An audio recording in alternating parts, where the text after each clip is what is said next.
We're on the beach as we touch down in Marseille for the 10th event of the season, the World Series 13 Grand Chelem. It's the third of the year's 4 Grand Slam events, and aside from the glory of gold, there's $600,000 worth of prize money up for grabs. Not surprisingly, that's pulled in one of the strongest fields of the year, and the action is suitably spectacular. Buckle up for a white-knuckle ride as we sample the finest beach volleyball around.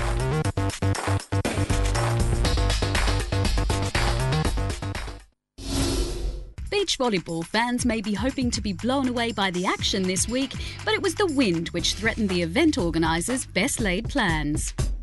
Well, we have 2 different types of winds actually. On Wednesday and Thursday, we had winds that were coming in this direction.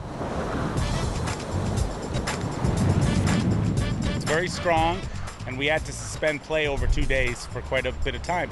Now we have the regular winds, which are going in this direction, which are called the Mistral winds, coming off the sea. And the winds here in Marseille, it's either there is incredibly high winds or the weather is perfect.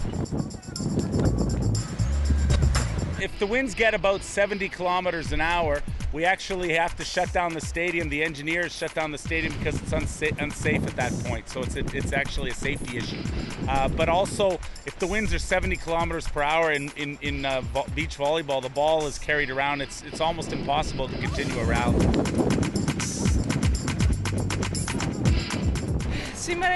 Today the wind is very strong. I don't know if it will be possible for games to take place. We're concentrating on trying to control the ball through the air. That's the most important thing, to control the flight of the ball, and don't make any silly mistakes if you want to do well in these conditions. A lesson to be learned from the windsurfers this week. Don't fight the wind, harness it. No Brink and Reckerman in the final for the first time in over a month, as the experience and guile of the USA's Olympic champions Dalhausser and Rogers faces off with the youth and enthusiasm of Spain's Gavira and Herrera. In their last encounter 2 weeks ago in Gstaad, the Spaniards triumphed, but as we pick it up in the first, they trail 3-5. And he reacts well at the net there. Dalhausser once more into the reception of Herrera.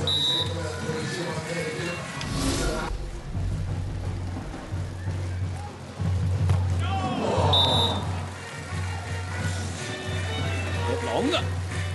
Yet another point for the States. 9-3, a 6-point lead. More than handy early doors here. Collado and Herrera struggling then and still swimming against the tide as we rejoin it at 11-5. Rogers receives well, a simple play set up, and he cuts beyond the block of Pablo Herrera. It all looks far too easy for the States at the minute.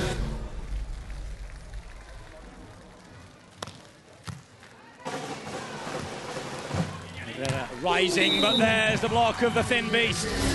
No momentum shift forthcoming, and it's set point to the Americans as we come back in.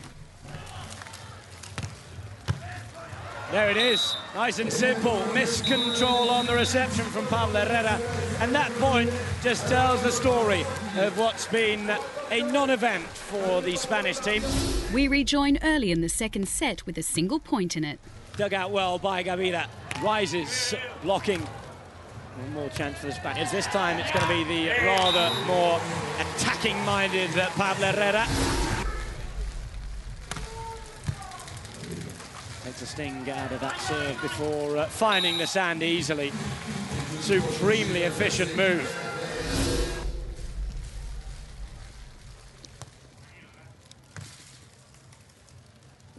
Set up by Herrera, but there he is, top of the blocks again.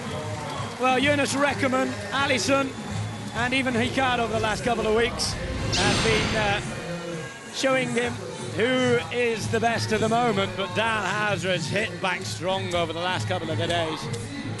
The writing very much on the wall for Herrera and Gavira, but they still had their pride to play for. Cross ball to Rogers, set high from Dalhausser.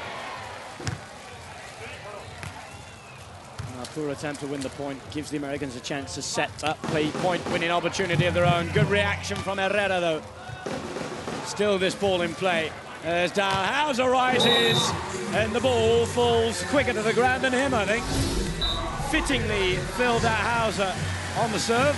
Match point then. Into the reception of Herrera. He has a chance to put it off. Well dug out by Rogers. Can he finish it? Bit of evasive action necessary, but what a finish from Todd Rogers. First gold medal on the Swatch Tour since the Beijing Olympics. What a performance. They have steamrolled the Spanish. Yeah, I wanted to win, considering the women won. I wanted to make it a double American win. Also, we had lost to Reckerman and Brink in the Norway, our one loss there. We lost to the Spaniards in Switzerland, like Bill talked about. So it's kind of a nice tournament to be able to get a little revenge and keep America on top. Brink and Reckerman's run may be over, but they've extended their lead at the top of the rankings over Harley and Allison, who went out in the quarters. No place, though, in the top 5 for Dalhouser and Rogers just yet. There was, though, a place at the top of the podium for them in Marseille, as the pair added Grand Slam gold to the Olympic title they secured last year. On this occasion, however, Dalhouser and Rogers get a cheque for $43,000 to go with their medals, and a timely confidence boost ahead of the final Grand Slam event of the season next week in Klagenfurt, Austria. Join us then, but for now, it's goodbye from me, Melissa Anderson.